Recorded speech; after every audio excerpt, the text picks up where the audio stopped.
What's up, YouTube? I'm Jordan. Today we're gonna make some awesome gluten-free zucchini bread. This recipe is so good. We fed it to gluten-free people and gluten eaters alike, and everybody loved it. We're actually using a recipe from allrecipes.com called Mom's Zucchini Bread, and this recipe is super simple and delivers really good results. It's not actually a gluten-free recipe, but zucchini bread in general works well for directly substituting gluten-free flour in and coming out relatively good, and this recipe does turn out quite well. Because I'm a professional, I put all of the ingredients in pre-measured glass bowls, although we ran out of adequately sized glass bowls, so I did end up using one of our blue Bob the Builder bowls. For this recipe, you'll need two 8x4 bread pans, and we're supposed to start by greasing and flouring these pans.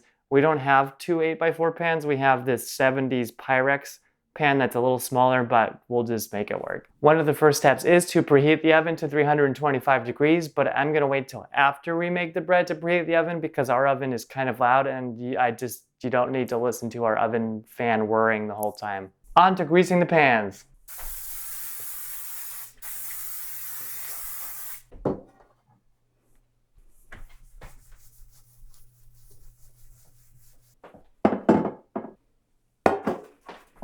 Ooh, look at that. It just slides right around. That's fun. Just gonna put some flour in these.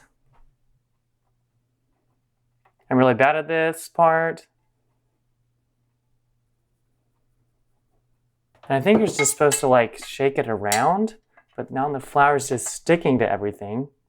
Maybe we'll just like spread it around with the fingers. I don't know. Like I said, I'm a pro, I'm just not that pro.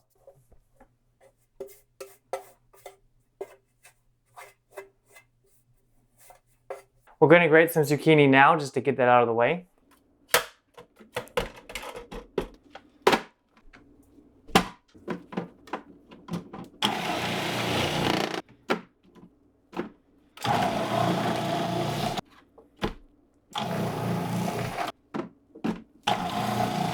Boom, zucchini grated. You need 2 cups of grated zucchini.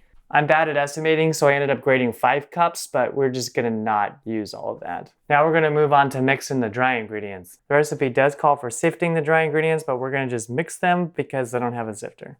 We're gonna start with 3 cups of gluten-free flour, which I've pre-measured into our lovely Bob the Builder bowl here. In case you're wondering, we're using the Namaste Perfect Flour Blend. This is gluten-free, and the reason we use this blend is because my mom bought it for me. Thanks, Mom. Next, we're gonna mix in a teaspoon of salt. Oh, that's awkward. Stuck. Oh, there we go. 1 teaspoon of baking soda. 1 teaspoon of baking powder. And last but not least, a tablespoon of cinnamon. And we'll go ahead and mix those up. And spill flour everywhere while we do it, because I always make a mess when whatever I'm doing. That looks good. Okay, now we're gonna move on to the wet ingredients over here. Into our lovely standing mixer, we're going to add 3 eggs. Going to add 1 cup of vegetable oil. If you're one of those fancy people, you can add extra virgin olive oil. I'm sure that will work just fine. You just don't want to add motor oil because that would be gross. We're going to add 1 tablespoon of vanilla. And last but definitely not least, 2 1/4 cup of sugar. Now we're supposed to beat these ingredients well. Just scrape the bowl really quick. I wonder what this tastes like. Wow, it tastes like eggs, oil, and sugar. This is where the magic happens. We're gonna combine the dry and the wet ingredients. We're gonna add those dry ingredients to the wet ingredients and make sure they're mixed well.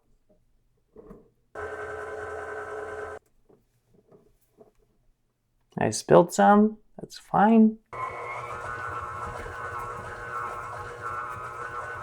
Scrape the sides one more time. Oh, it looks good. It looks really good.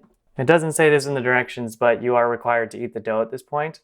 That is just always a necessity. When you do take a small sampling of the raw bread dough, which I know you're gonna do because that's how you're supposed to do it, you should eat it before you put the zucchini in because it tastes better. Once you put the zucchini in the raw dough, it's just not as good. Comes out great in the final product though. To finish it off, we're just gonna add 1 cup of chopped walnuts.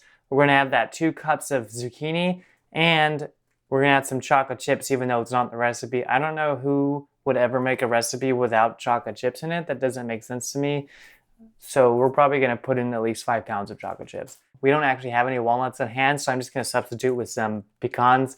I tried this a couple weeks ago, it turned out really well. Okay, so I just realized the camera wasn't recording. If we missed that, I added 2 cups of zucchini, I added a certain amount of chocolate chips, and I added some pecans instead of walnuts. Now we're gonna mix all of this together. It's probably a lot at once.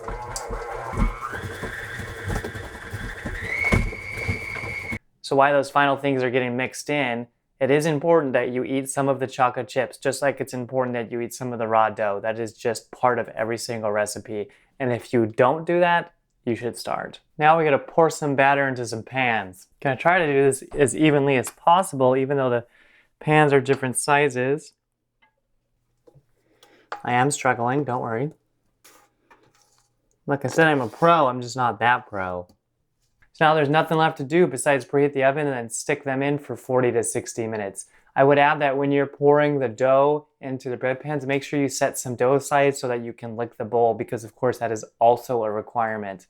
Sampling the dough, eating the chocolate chips, licking the bowl after, all essential parts to making gluten-free zucchini bread. It will not taste as good if you don't do all of those things. Okay, you're gonna preheat the oven for 325.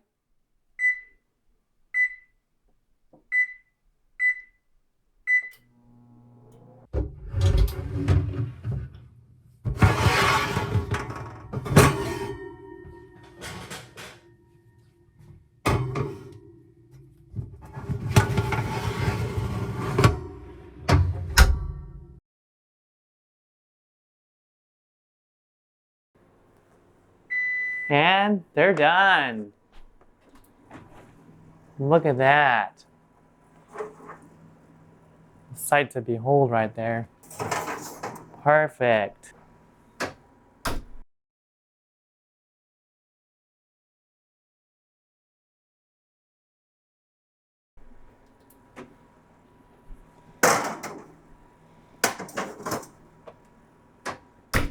Great, so we'll just wait for the bread in the oven to cool off and stop making its whirring sound. If you remember a couple weeks ago, I made a video about how I was going to eat less sugar because sugar in general is not good for you. And now you may be wondering why I'm making zucchini bread if I'm supposed to be eating less sugar. And the answer is I'm eating less sugar, and I'm actually making this bread for another gluten-free person's birthday. So I'm not gonna eat it all by myself, but I'll definitely have just at least a little bit. And theoretically, zucchini bread is healthier than regular bread because it has zucchini in it, right? Right? I reached out to my cousin who's in med school, who is not a medical expert because he's only a med school student, but he happens to know that when you bake fruits and vegetables, that they lose some of their nutrients. He also said you definitely shouldn't count eating zucchini bread as part of your vegetable and fruit serving. But if you're really deficient in vitamin A, you can get some of that from zucchini bread. So not completely bad for you. You can get some vitamins out of it. Anyways, if you like this video, I would super appreciate it if you give that like button a little tappity tap tap. Thanks. Peace.